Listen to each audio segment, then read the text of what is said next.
en esta grabar, vamos a compartir pantalla. Compartir.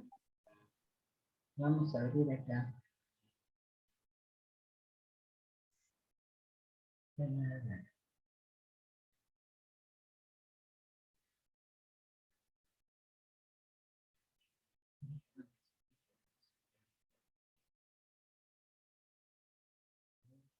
Ahí se me puso. Ah, se puso que acabo de tener que volver a abrirlo.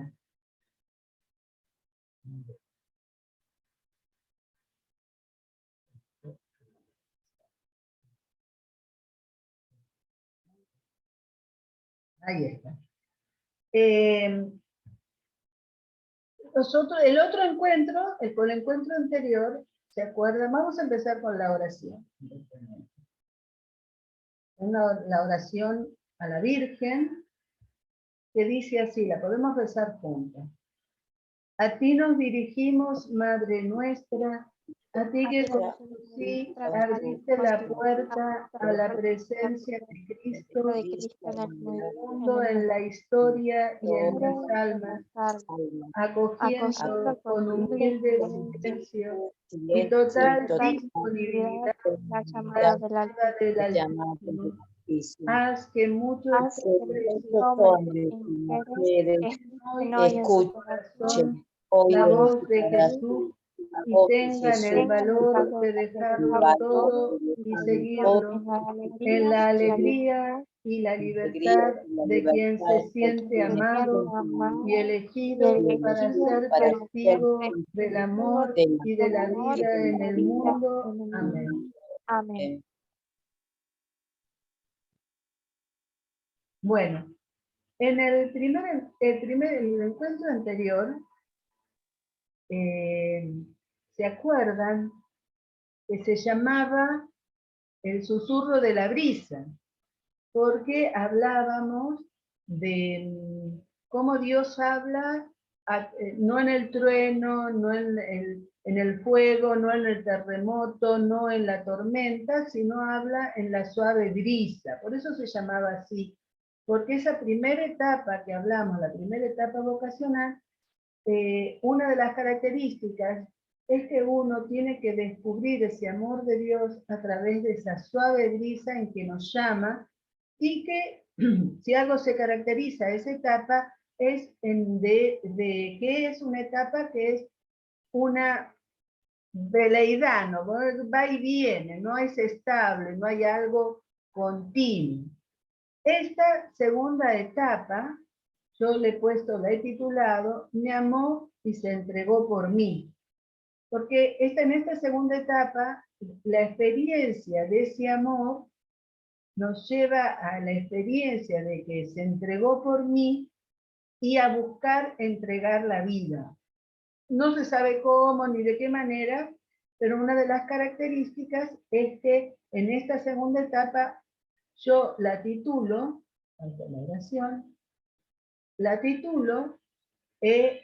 tomar el toro por las astas. Vamos a leer para comenzar y ubicarnos, vamos a leer este texto de Filipenses 3. Yo les recomendaría que después busquen el capítulo 3 de los Filipenses y lo lean entero. Yo solamente voy a sacar este texto para comenzar este encuentro.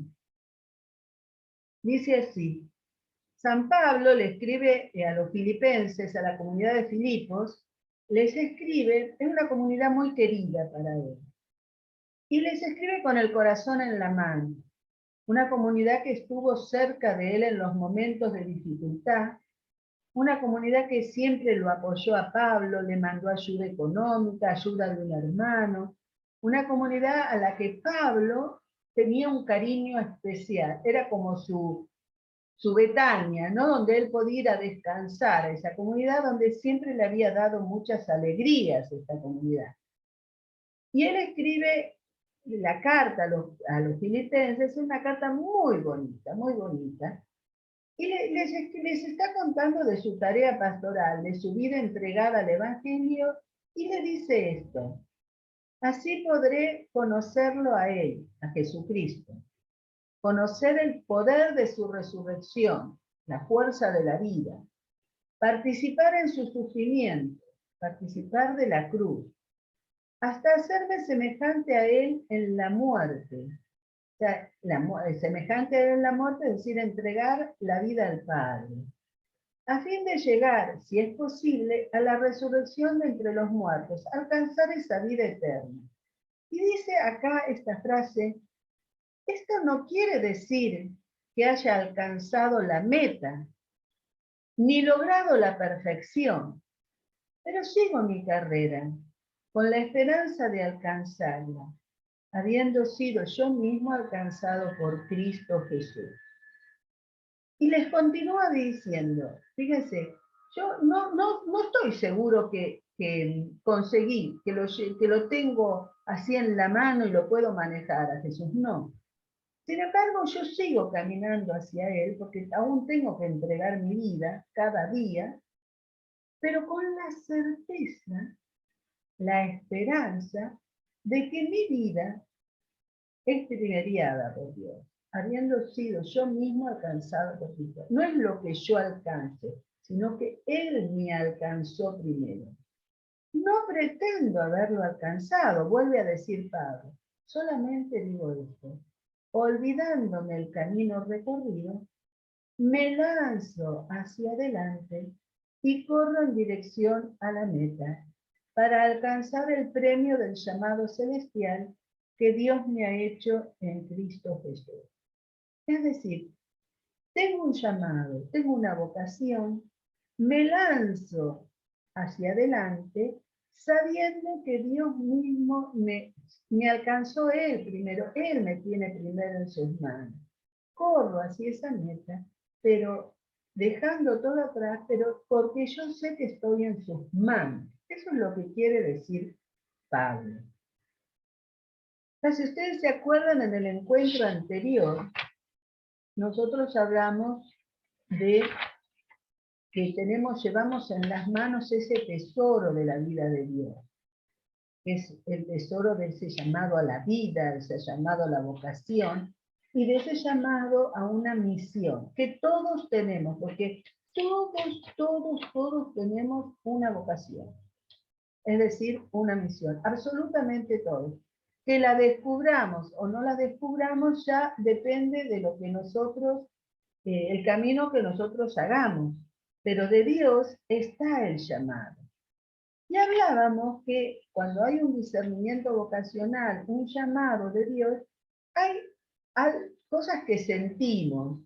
Y en esta primera etapa hablábamos de que sentíamos como un vacío, que muchas veces las cosas no nos llenábamos, que queríamos algo más, que no sabíamos qué, que andábamos en la búsqueda, que esa insatisfacción y ese cuestionamiento vocacional iba y venía. Hablamos también de la libertad, de que Dios nos quiere libres para responderle, libres en un amor libre, que es la característica del amor, es que yo amo libremente, opto por el bien libremente. Y después hablábamos de lo que hay que hacer en esta etapa, en esta primera etapa, decíamos varias cosas: buscar espacio de silencio, tratar de escuchar esa brisa, darle espacio a la vida sacramental. Hablábamos de lo que no había que hacer, que decíamos, no dejarlo en el olvido, no tenemos que hacer, no darle importancia, decir, bueno, no pasa nada, es una imaginación, sino atenderlo, empezar a conocer qué es lo que significa una vida consagrada.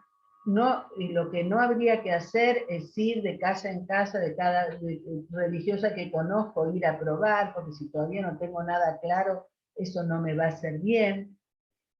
También hablamos de lo que no es bueno, es buscar un chico y ponerse de novio para sacarse la idea, eso no funciona. Y también hablábamos de lo que había que hacer, que era buscar ayuda, rezar más, intentar esto, darle una respuesta, no dejarlo en el olvido, eran todas cosas que sí había que hacer. Bueno, en la segunda etapa, que es la que ahora vamos a ver, que nos introduce el texto de Pablo cuando nos dice, olvidándome del camino recorrido, me lanzo hacia adelante, es, yo le digo, la etapa de la respuesta y de tomar el toro por las astas. Es un dicho español. Tomar el toro por las astas, es decir, tomar el problema en las manos y decir, bueno, yo así no puedo seguir, a esto lo tengo que resolver. Lo cual no significa salir corriendo y entrar en un convento, sino empezar seriamente a buscar una respuesta. Por eso es la segunda etapa, la etapa de la respuesta, y es tomar el toro por las astas. Hay que entender que uno responde a Dios no en el final del camino cuando dice, bueno, me voy a consagrar a Dios como laica en esto, o me voy a entrar en este convento, o no, mi vocación es una vocación matrimonial, el día que me case respondo a Dios, no. Empezar a buscar la respuesta para responder a Dios es ya responderle. Es decir, si en la primera etapa la actitud es una actitud de acoger ese amor de Dios, de tener fe en Él, de tener confianza en Él, en esta segunda etapa la actitud que tenemos que tener es una actitud de disponibilidad. Cuando yo tengo la actitud de disponibilidad, ya estoy respondiendo a Dios. Cuando ya tengo esa actitud disponible de buscar una respuesta, aunque no tenga todavía la respuesta, yo ya estoy respondiendo a Dios, con la disponibilidad de buscar una respuesta. El llamado generalmente no se da con signos extraños. Dios utiliza causas segundas. ¿Cuántos de nosotros podemos decir el testimonio, un retiro, una misión, encontrarme con un consagrado, leer un libro de espiritualidad y empezar ahí a descubrir, ¿no será esto por lo que Dios quiere para mí? Eso es como el medio que Dios utiliza para que uno encuentre los signos interiores de una vocación. Así como hay, como en la primera etapa, ¿se acuerdan que decíamos es una veleidad, algo que uno siente por acá, siente por allá, pero no es nada, cosas que van y vienen? En esta segunda etapa, cuando uno pasa, que dice, bueno, yo esto lo voy a resolver, uno empieza a tener un gusto, a sentirse a gusto en esa amistad con Jesús, a sentir paz, consuelo en esa amistad con Jesús. Vamos bien, estamos disponibles. La disponibilidad está dando frutos. Y ese fruto de disponibilidad, de adentrarnos más en la oración, a leer la palabra de Dios, es crecer ese gusto por la amistad con Jesús.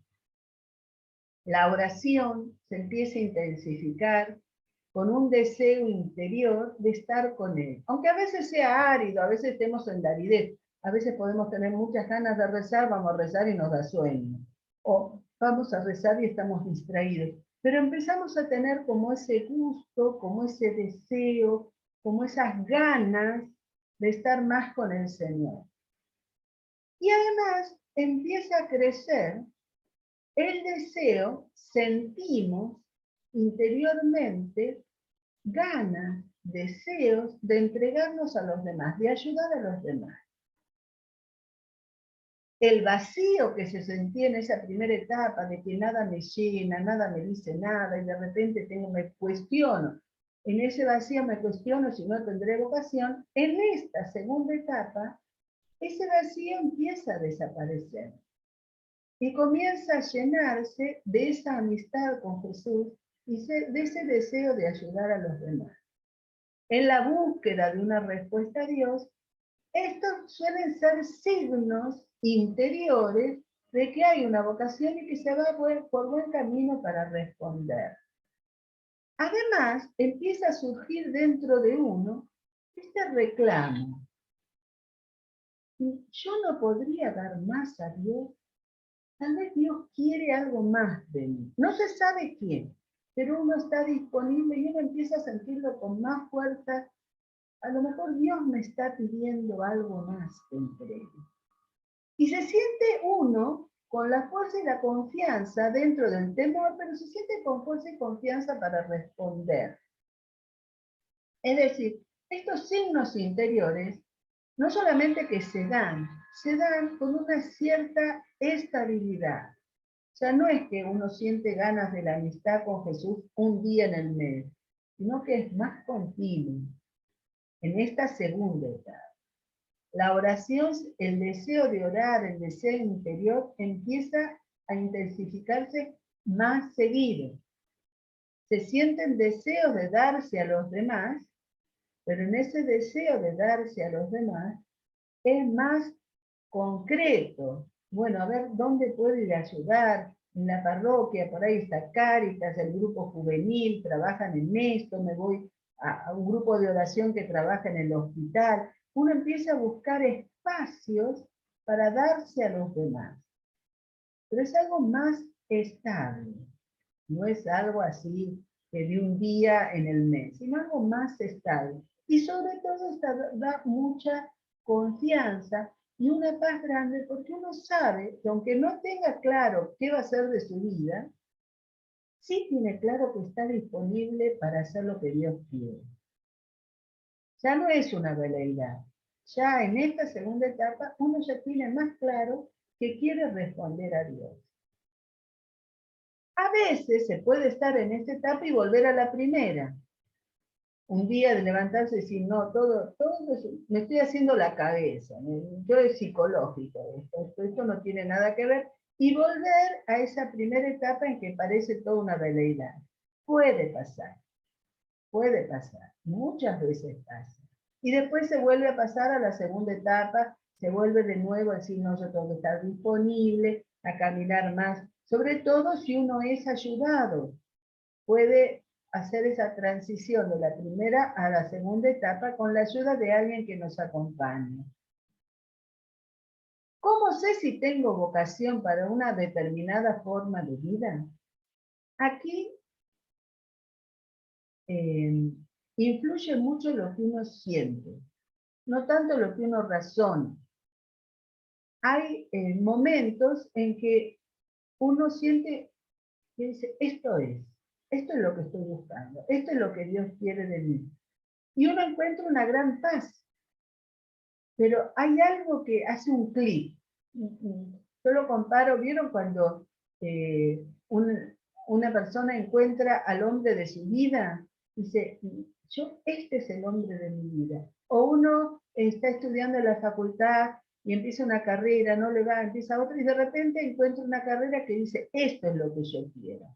O cuando es más chico y que conoce, por ejemplo, a un sacerdote, o conoce a un profesor que le enseña una materia que le gusta, y uno dice, esto es lo que a mí yo quisiera aprender. Encuentra su profesión, ¿no? Y le hace un clic, dice, yo quiero ser maestro como este maestro que tenía. Le hace un clic. Bueno, acá pasa lo mismo, pero de otro orden de cosas, que es más espiritual, y uno siente un clic y dice, yo esto siento que Dios me está pidiendo. ¿Cuál es el anhelo de mi corazón? Lo encuentro al verme en una vocación determinada. Es decir, todo lo que yo he estado anhelando, que sin saber ponerle un nombre, encuentro, acá va a ser. Yo cuando entré al monasterio, entré en Buenos Aires, al monasterio de San Justo, antes de conocer a la comunidad de San Justo, yo conocí a 4 o 5, 3 o 4 monasterios distintos. Fui a 3 o 4 monasterios distintos. Cuando llegué a la comunidad de San Justo, de dominicas, sin saber por qué, yo dije, esto es. Ahora, ustedes me preguntan después de 40 años, ¿qué fue lo que yo sentí o por qué elegí ese monasterio? Yo les digo, no lo sé, yo solamente sé que en ese momento intuí que esto es lo que Dios quería para mí.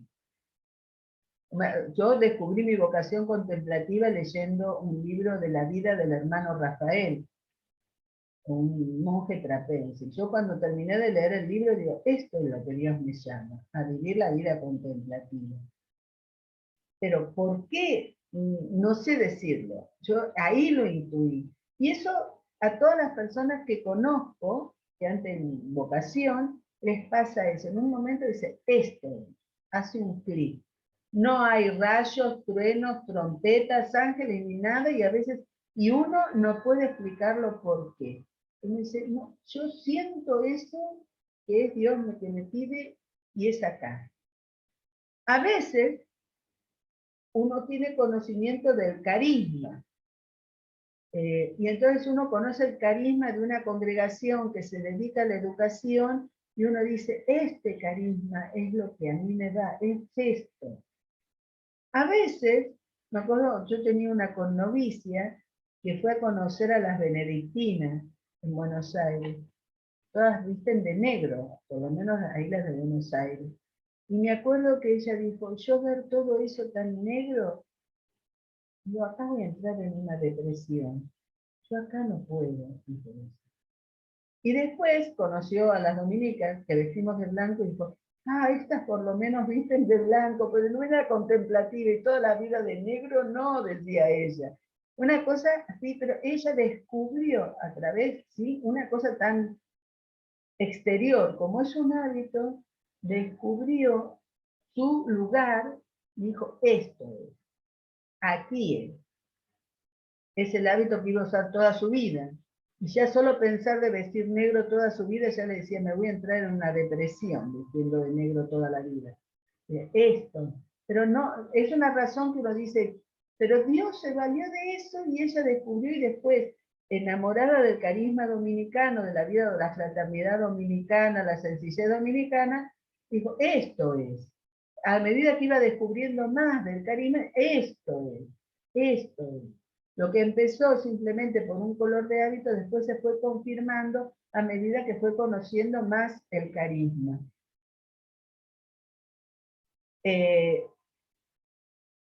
Quiero aclarar una cosa. Una cosa es la vocación consagrada y otra cosa es la profesión o trabajo. Por ejemplo, yo puedo tener la profesión porque me gusta ser docente. Entonces la profesión de la docencia, me encanta ser docente, enseñar, me encanta todo eso. Pero puedo tener una vocación donde la docencia no entra. Por ejemplo, yo tuve una connovicia que era licenciada en turismo. Se pueden imaginar que ser licenciada en turismo, su profesión la ejerció, no le servía absolutamente para nada en la vida contemplativa, porque encima nosotros no salimos del monasterio, no le servía para nada su profesión. Sin embargo, ella amaba su profesión, le gustaba su profesión, había disfrutado de su profesión, pero Dios la llamó a una vocación totalmente distinta de su profesión. Pero he conocido, por ejemplo, personas chicas que eran enfermeras, que les gustaba la salud, les gustaba atender a los enfermos, y dentro de su profesión recibió el llamado de una vocación de consagrarse como religiosa para atender enfermos.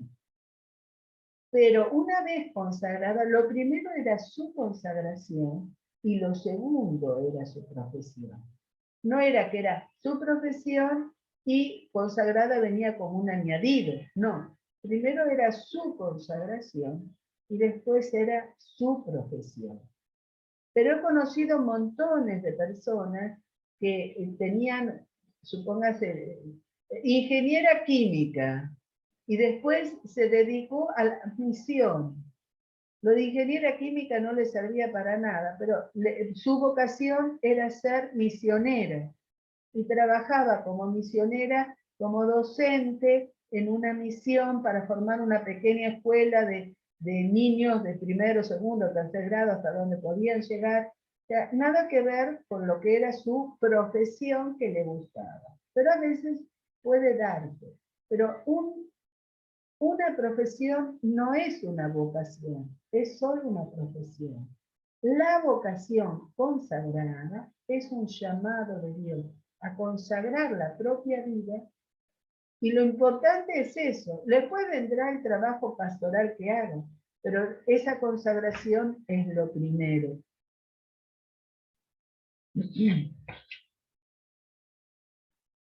Y otra de las cosas que tenemos que tener en cuenta es lo que dice al final. Te llamó Dios y tienes que luchar por ello, porque dificultades vas a encontrar. Un llamado de Dios hay que defenderlo.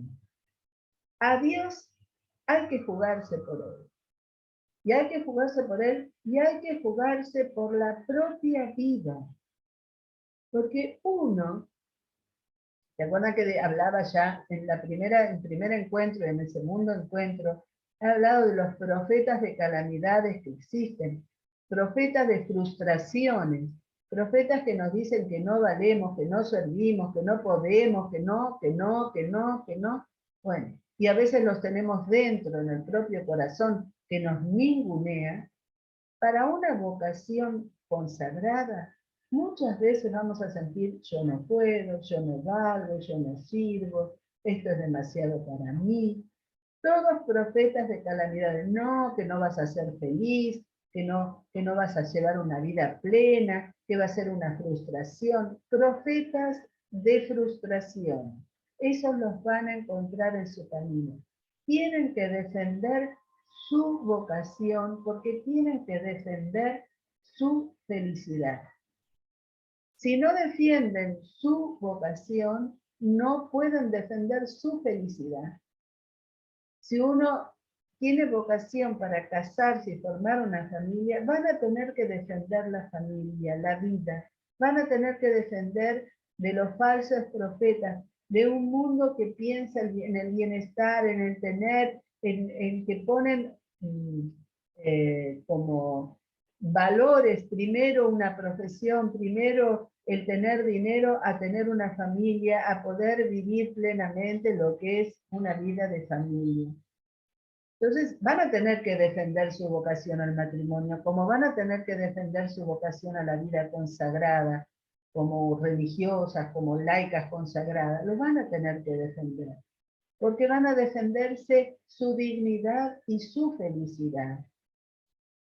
No permitir que se les imponga lo que piensan los demás, sino lo que Dios quiere de cada uno, porque ahí vamos a ser felices.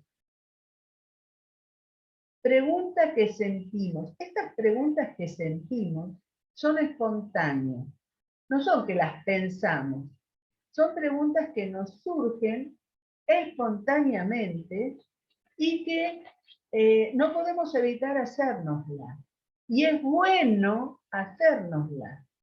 No podemos dejarlas en el tintero. A veces surgen estas preguntas, si luego no me gusta, si me canso y me aburro de siempre lo mismo, si me equivoco, si todo es una ilusión, si más adelante esto no me llena, ¿Dios me podrá hacer feliz entregando la vida a Él? Y si fracaso, son preguntas que van a salir espontáneamente, pero no hay que asustarse, hay que compartirlas. Esto no me voy a cansar de decirle, busquen quien ayude en el camino. Porque puede ser una tentación. Puede que el cansancio y lo que cuesta me lleve a hacerme esas preguntas.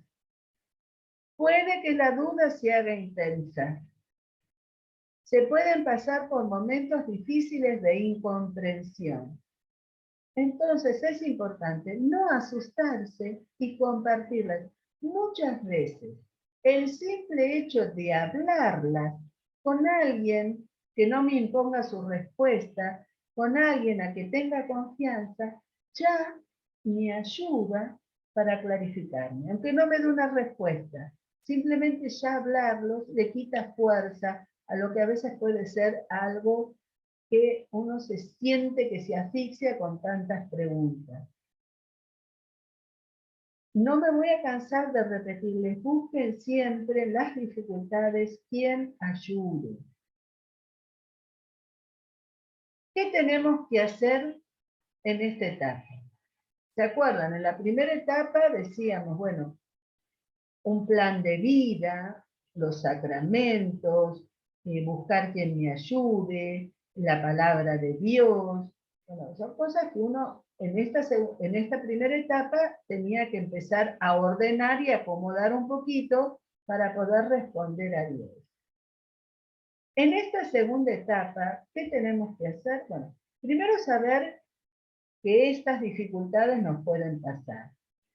Después, lo mismo que en la primera etapa, tengo que agarrarme a Dios, a la Madre de Dios, leer la palabra, acercarnos a la Eucaristía, buscar quien me ayude. Son cosas básicas que en la primera, en la segunda, en la tercera etapa siempre van a estar. Que las cosas sean difíciles, porque a veces esta segunda etapa, la dificultad que tiene cuando la encaramos es que la gran tentación es tirar todo por la borda y tirarlo en el fondo del cajón y decir, no, esto no es para mí y punto. Yo voy a seguir como uno más en el gran grupo de la humanidad que vive sin ser feliz, sin tener a Dios en la vida. No. Que las cosas no sean fáciles no quiere decir que no podamos ser felices. Hoy, la lectura del Evangelio de hoy es esa lectura que dice Jesús, vengan a mí los que están cansados y agobiados, y yo os aliviaré. Tomen sobre vosotros mi yugo, porque mi carga es liviana y ligera. Yo no sé si las tres que están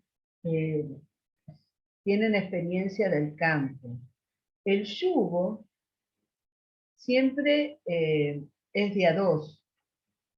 Es una madera que se ata, sobre todo cuando los bueyes tienen que hacer fuerza para arar y eso, se ata a los dos bueyes para que tiren parejos el arado, el surco, el tronco que se quiere mover, tiren parejos.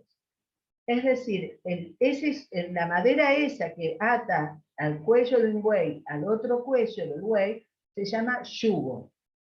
Cuando Jesús dice, carguen sobre vosotros mi yugo, lo que nos está diciendo es que el yugo que lleva Jesús en el cuello es el que comparto con él, porque junto con él, compartiendo con él, la carga va a ser liviana.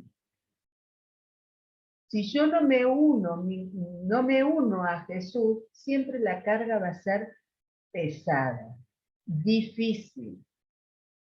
La cruz es con Jesús, porque Él la cargó primero. Es decir, nuestros sufrimientos, antes de tenerlos nosotros, los pasó Jesús.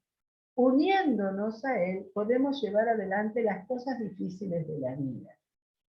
Y en esta etapa, las cosas se nos van a tornar a veces difíciles, porque nos va a venir encima el tomar una decisión, nos va a venir encima a veces dejar amistades que no nos ayudan, dejar grupos de amigos que teníamos, dejar salidas que hacíamos porque ya nos damos cuenta que no nos hacen bien, dejar de perder el tiempo muchas veces, hacer otro grupo de amistad, tener otros ideales, tener ideales que van más allá de mí para un futuro y no estar solo en lo inmediato. O sea, vamos a tener dificultades, pero solo con Jesús las podemos llevar adelante.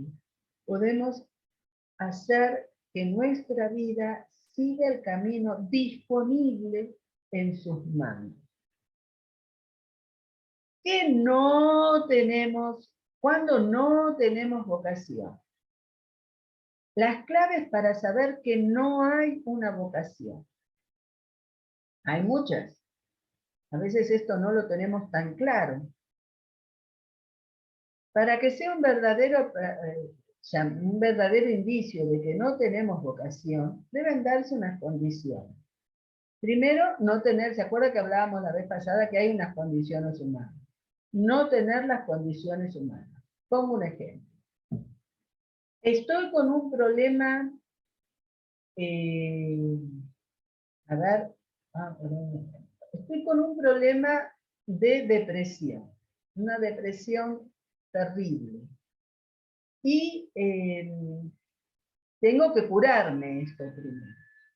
No puedo decir hoy que mi vocación va a ser formar una familia cuando todavía no estoy en condiciones humanas de poder formar una familia, cuando no estoy sano, tengo una depresión. Estoy con una depresión, no puedo decir tengo vocación para esto, cuando primero tengo que curar la salud. Curarme en esa salud, ¿no? Es decir, tengo que estar bien. No puedo hacer una opción de vida cuando estoy enfermo. Tengo que estar sano. Hay una condición humana que falla. Y por otro lado, también, supóngase, no tengo la condición humana, tengo 12 años, no tengo la condición de tomar una decisión, de una vocación, de casarme. No, primero tengo que madurar muchas cosas antes de tomar esa. No hay una condición humana. No hay una condición humana para casarme, no hay una condición humana para ser religiosa. Tengo que crecer y madurar como persona. Pero también se dan otras cosas que frecuentemente nos oprimen. Por ejemplo, que el tema me produjo un disgusto y una tristeza continua, sobre todo cuando voy a consagrar mi vida a Dios. Sí, ¿estás contento de empezar tu consagración en esta vocación? Sí, bueno, a veces, tal vez, estoy muy triste, no tengo ganas, no tengo ilusión, añoro lo que dejé, añoro otro género de vida, continuamente así. Entonces uno dice, no, mijita, si no estás contenta, no, esto no es lo tuyo. No quiere decir que uno no tenga un día que esté malo, pero que todos los días estén malos, no, acá algo está fuera de lugar, algo te está pasando.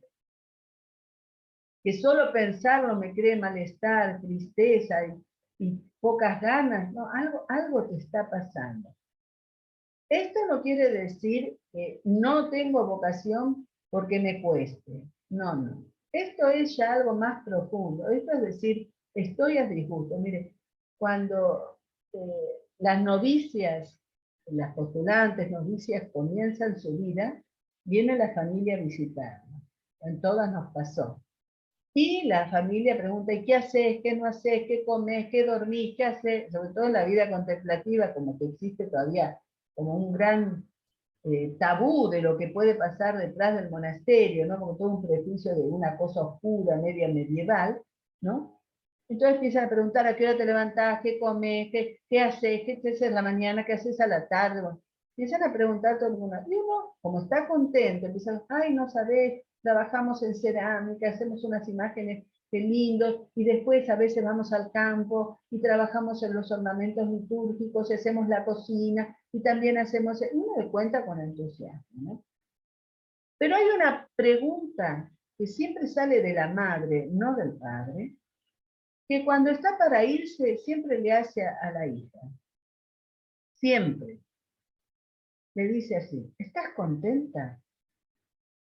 No importa todo lo que uno le haya contado que ha hecho dentro del monasterio. La madre pregunta esto, ¿estás contenta? Y si uno dice, claro, bueno, entonces yo ya estoy tranquila. O si no, dice así, te veo contenta, me voy tranquila. No pregunta si rezás, si no rezás, ¿Qué te dice la priora? ¿Qué te manda? No te pregunta el voto de obediencia, de la castidad, ni de la pobreza, ni nada de eso. Te pregunta, ¿estás contenta? Porque el disgusto, la tristeza, la desilusión, la añoranza por otra forma de vida, todo eso es indicio que estoy en el lugar equivocado.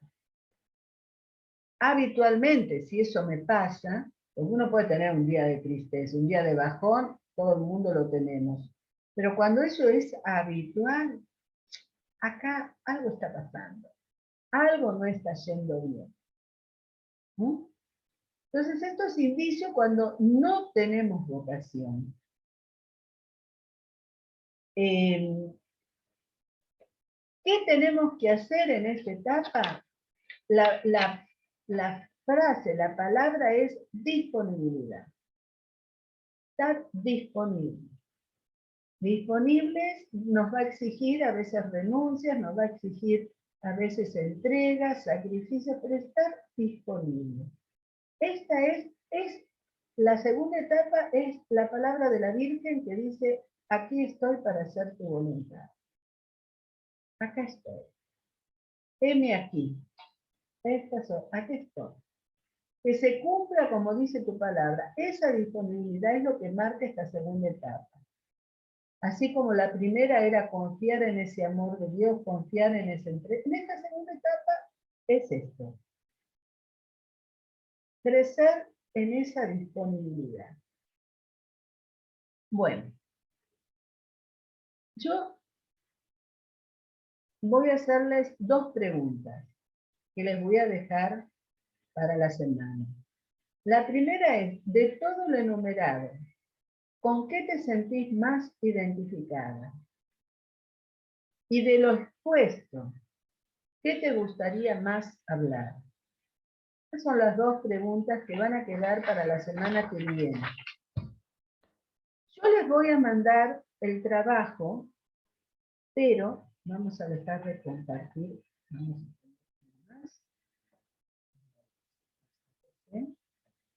Vamos a dejar de compartir. Yo les voy a mandar el trabajo para la semana, pero el trabajo, a ver si se llega a ver.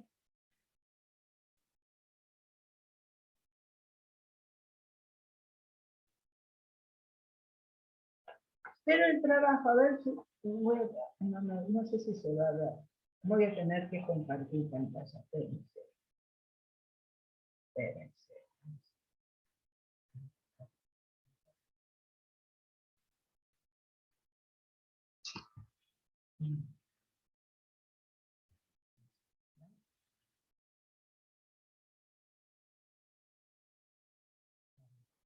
Así lo ven de acá directamente.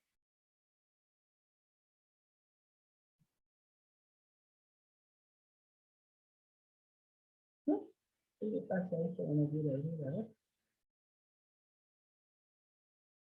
No.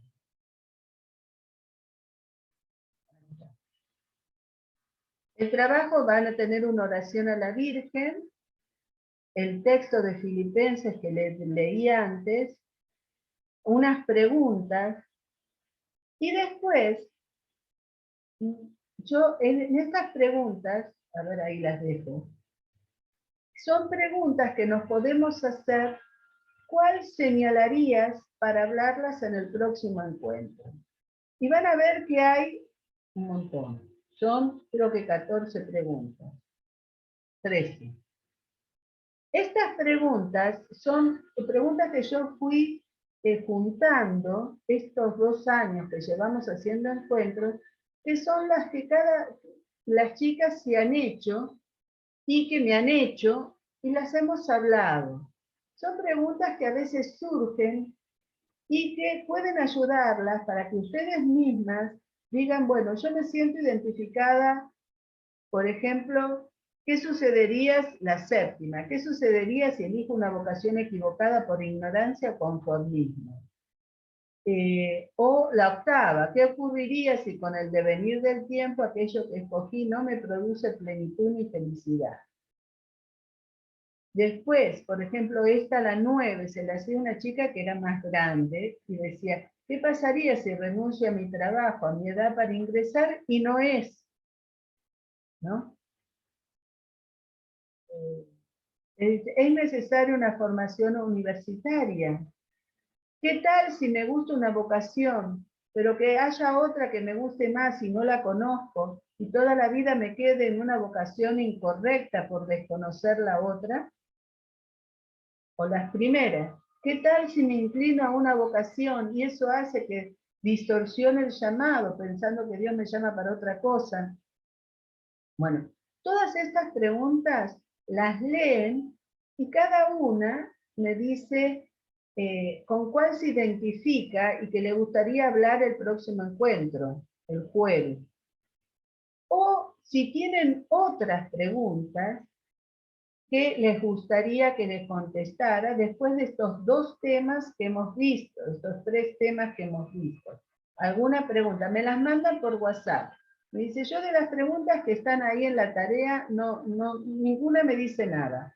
Pero sí quisiera que me contestara esta pregunta. O habláramos de esta pregunta. O de esto que quedó, que no termino de entender.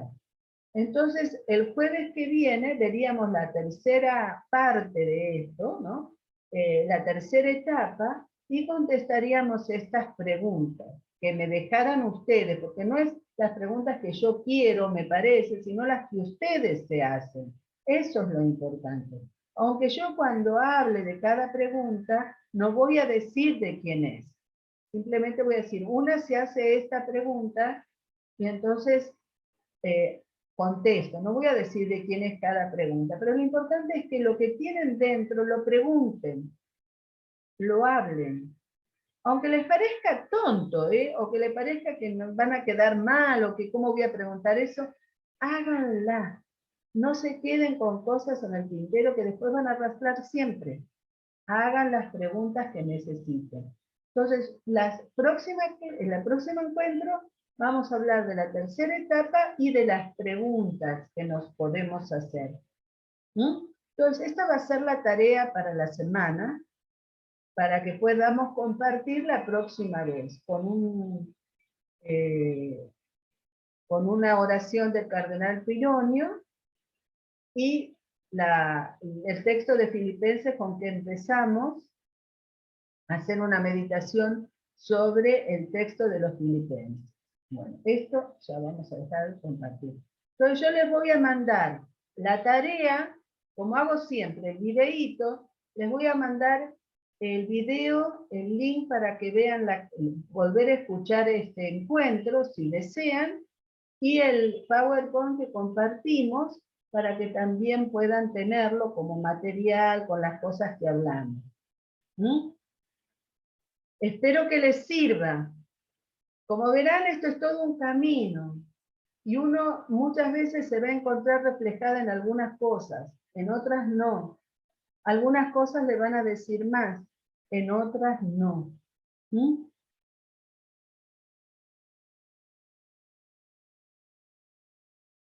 Bueno, no sé si tienen alguna pregunta. Antonella, María Victoria, Marisa, tiene una pregunta ahí. No, yo no tengo. Antonella, ¿tenés pregunta? Por ahora no. No. Capaz que las preguntas me surjan con el ejercicio que nos va a mandar. Claro, a veces no nos hacemos preguntas porque en realidad no las tenemos muy conscientes.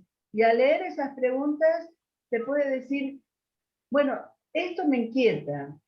Esto que Claro. otra se preguntó, a mí me inquieta. Por eso yo las fui guardando. Generalmente son las mismas preguntas, pero yo las fui guardando para que así suscitar a cada una las preguntas que se puede hacer. Perfecto. Una ayudita. Una ayudita, sí. Sí, una ayudita. Porque a mí por lo menos, cuando yo hice las primeras preguntas, a mí tal vez dos preguntas, pero después con los años, yo fui juntando todas esas preguntas y el año pasado añadí unas más, Después añadí algunas que me hicieron, viste, chicas con que hablo acá. Entonces ahí las voy montando las preguntas. ¿Mm? Bueno, espero que les sirva, todo esto. Sí. Y nos encontramos la semana que viene entonces. El jueves que El viene. próximo jueves. Bueno, vamos a terminar Bueno. con la oración a San José. Tengo acá, que la tenía acá. Esto lo saco. Esto también. ¿Dónde está San José? ¿Dónde estás?